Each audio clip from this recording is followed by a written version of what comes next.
Hello everyone, this is Dipasha from Dipasha's Makeup Artist and welcome back to my channel. কেমন আছো তোমরা সবাই? আশা করি সবাই ভীষণ ভালো আছো। ভালো তো থাকতেই হবে কারণ পুজো তো শুরু হয়েই গেছে, তাই ভাবলাম আর বেশি দেরি না করে টিউটোরিয়ালটা আপলোড করেই ফেলি। তোমরা এই লুকটা অলরেডি আমার রিলসে দেখেই নিয়েছো, কিন্তু টিউটোরিয়ালটা আপলোড করা হচ্ছিল না সময়ের অভাবে, কখনো এডিট করা হচ্ছিল না, আবার এডিট করা হয়ে গেলে তাতে ভয়েস ওভার দেওয়া হচ্ছিল না, তাই ভাবলাম আর বেশি দেরি না করে আপলোড করেই ফেলি। বাঙালির কাছে দুর্গাপূজার অষ্টমী মানেই কিন্তু লাল সাদা শাড়ি, তাই সেইটা মাথায় রেখেই আমি আজকের মেকআপটা ক্রিয়েট করেছি। আর তোমরা সেই সবটি দেখতে থাকো কারণ এটা ভীষণ সিম্পল হতে চলেছে। তোমরা যারা আমার প্রত্যেকটা ভিডিও দেখো তারা সবাই জানবে যে আমি প্রতিটা ভিডিও শুরুতে একটাই কথা বলি, মেকআপের বেসিক স্টেপস রয়েছে কিন্তু ক্লিনজিং, টোনিং, ময়েশ্চারাইজিং।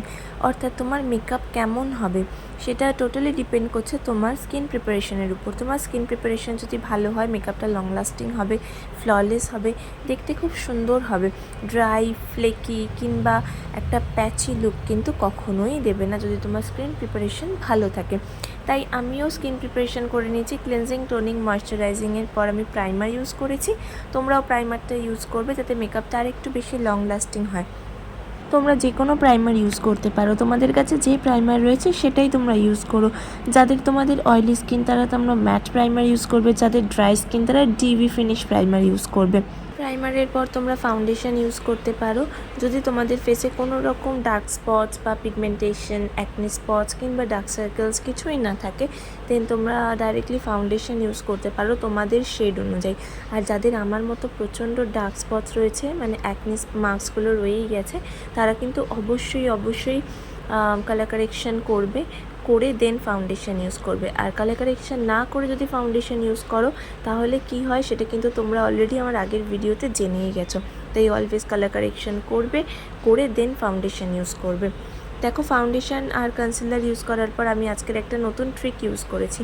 সেটা হলো আমি হাইলাইটার ইউজ করছি, পাউডার হাইলাইটার।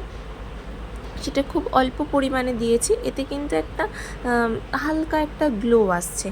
তারপরে আমি ফেসটাকে সেট করে নিয়েছি ইম্যাজিকের এইচডি ট্রান্সলুসেন্ট পাউডার দিয়ে।